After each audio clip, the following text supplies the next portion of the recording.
यार school time से ही मेरे बहुत सारे शौक थे, कभी बॉक्सिंग, कभी डंबल उठाना, कभी कुछ और उनमें से एक शौक था तरह तरह की नॉवेल्स पढ़ना। मोस्टली जब भी मैं बोर हुआ करता था मैं डिफरेंट डिफरेंट नॉवेल्स पढ़ के अपना टाइम अच्छे से काट लेता था। लेकिन एक टाइम के बाद सिमिलर टाइप की चीजें पढ़ के मेरा दिमाग एग्जॉस्ट हो गया, तो मैंने सोचा चलो अब कुछ नया करते हैं and I turn to self help books. अब यूं तो मेरे पिटारे में बहुत टाइप की अलग अलग सेल्फ हेल्प बुक्स पढ़ी थी, कोई कंपाउंडिंग के ऊपर, कोई हैबिट्स के ऊपर, कोई पैसे के ऊपर, बट मेरे पिटारे में एक ऐसी बुक भी पढ़ी थी जो सबसे इन्फ्लुएंशियल, सबसे मैनिपुलेटिव और शायद सबसे पावरफुल बुक है, and that is the 48 laws of power. So I decided to give it a read and that one decision changed my life. और ये बुक इतनी अच्छी थी कि I decided to read it not once but twice.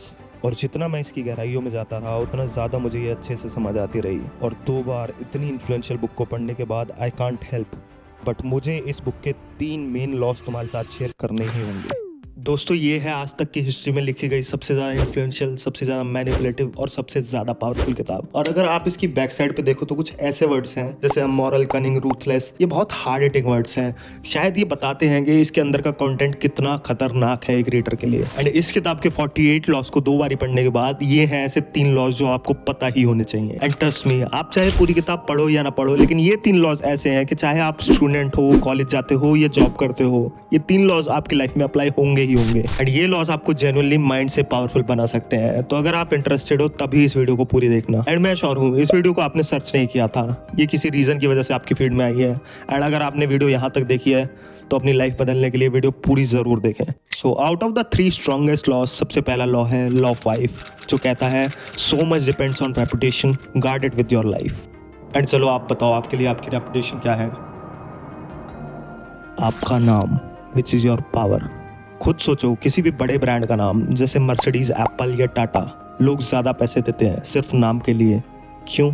Simple है, क्योंकि उनके नाम के साथ उनकी रेपुटेशन कनेक्टेड होती है और नाम सुन के ही लगता है कि इस पे ट्रस्ट किया जा सकता है। यही सेम चीज़ आपके नाम के साथ भी होती है। स्कूल में, कॉलेज में, दोस्तों के बीच में। देखो, हर बार लोगों के पास इतना टाइम नहीं होता है कि वो आपको डीपली समझ सके, इसलिए वो शॉर्टकट यूज़ करते हैं। जैसे कि उन्होंने आपके बारे में क्या सुना, आप कैसे बिहेव करते हो और पहले सिचुएशन में आपने कैसे रिएक्ट किया है। एंड आपकी रेपुटेशन अगर ऐसी है कि ये बंदा रिलायबल है, रिस्पेक्टफुल है, तो आप नोटिस करोगे कि आपको खुद को प्रूव करने की ज़रूरत नहीं पड़ेगी। पर एक बात ध्यान में रखने वाली है, रेपुटेशन बिगाड़ना जितना आसान है, बनाना उतना ही मुश्किल, एंड रिपेयर करना सबसे ज़्यादा डिफिकल्ट। चलो तुम ही मुझे बता दो, 2 लोग हैं, राहुल और अमन।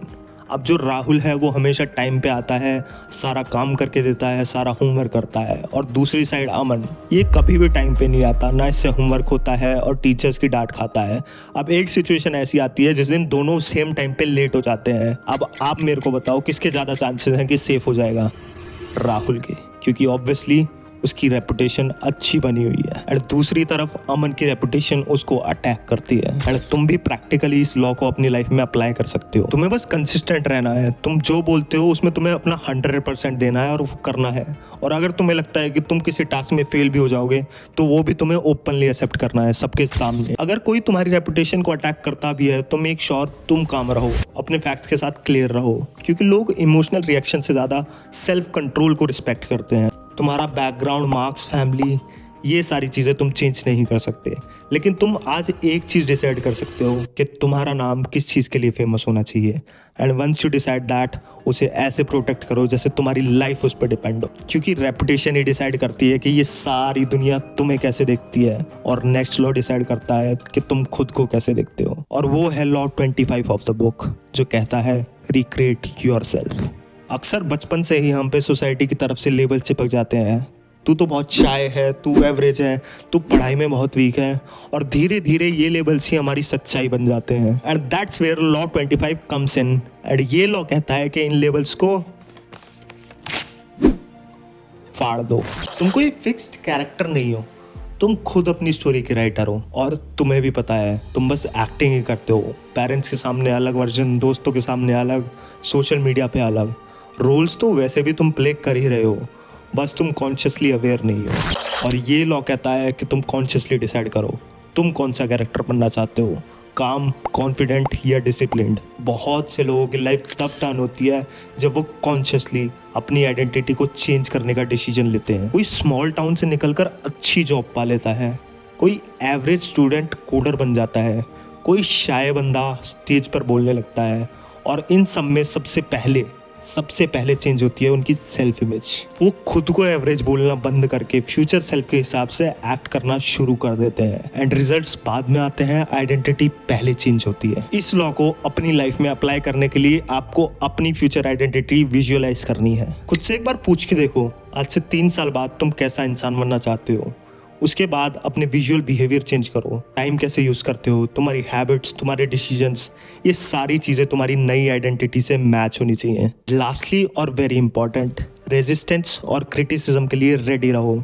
लोग तुम्हें कई बार टोकेंगे, बोलेंगे तो बहुत बदल गया है, बट हाँ, सीधा जवाब दो, अच्छे के लिए बदला हूँ, क्योंकि मैं लिख के दे सकता हूँ। जिस दिन तुमने सोच लिया ना तुम्हें तुम्हारी स्टोरी दोबारा लिखनी है, उसी दिन से ये लॉ तुम्हारे फेवर में काम करना शुरू कर देगा। नाउ दैट यू नो कि कैसे तुम्हें अपनी रेपुटेशन बचानी है और कैसे अपनी आइडेंटिटी को स्ट्रॉन्ग करना है, ये जो लास्ट लॉ है ये तुम्हें इस रैपिडली चेंजिंग वर्ल्ड में एकदम अनस्टॉपेबल बना देगा। एंड वो लॉ है इस बुक का लास्ट लॉ 48, जो कहता है अज्यूम फॉर्मलेसनेस।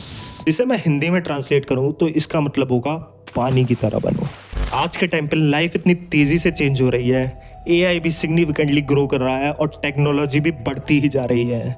एक इंडस्ट्री शिफ्ट आता है और किसी का पूरा करियर हिल जाता है। अगर तुम रिजिड यानी ठोस हो ना दिमाग से तो लाइफ तुम्हें 100% तोड़ देगी, और वहीं अगर तुम फ्लेक्सिबल हो तो लाइफ तुम्हारे अराउंड ही अपनी शेप ले लेगी। अगर लोगों को पता लग जाए ना कि तुम कैसा रिएक्ट करते हो, या तो गुस्सा या पैनिक या गिव अप, तो वो तुम्हें बहुत इजीली कंट्रोल कर लेंगे। एंड तुम अगर अपने कंफर्ट जोन में एक ही प्लान, एक ही आइडेंटिटी, एक ही जॉब से चिपक कर बैठे हो ना, तो थोड़ा सा एक्सटर्नल चेंज भी तुम्हारा कॉन्फिडेंस पूरी तरह से तोड़ देगा। तुम्हें पता है सक्सेसफुल लोगों में सबसे ज़्यादा कॉमन चीज़ क्या होती है? द एबिलिटी टू अडेप्ट, यानी वो चेंज होते रहते हैं टाइम के साथ, नए स्किल सीखते हैं, नई चीज़ें सीखते हैं, नए अप्रोचेस निकालते हैं और ये नहीं बोलते कि मैं तो ऐसा ही हूँ। ये लास्ट लॉ सबसे सिंपल येट सबसे पावरफुल मैसेज देता है कि अपने गोल क्लियर रखो पर अपना पाथ फ्लेक्सिबल रखो। अगर कोई डोर बंद होता है तो विंडो ढूंढो, अगर एक चीज़ फेल हो जाए तो अप्रोच चेंज करो।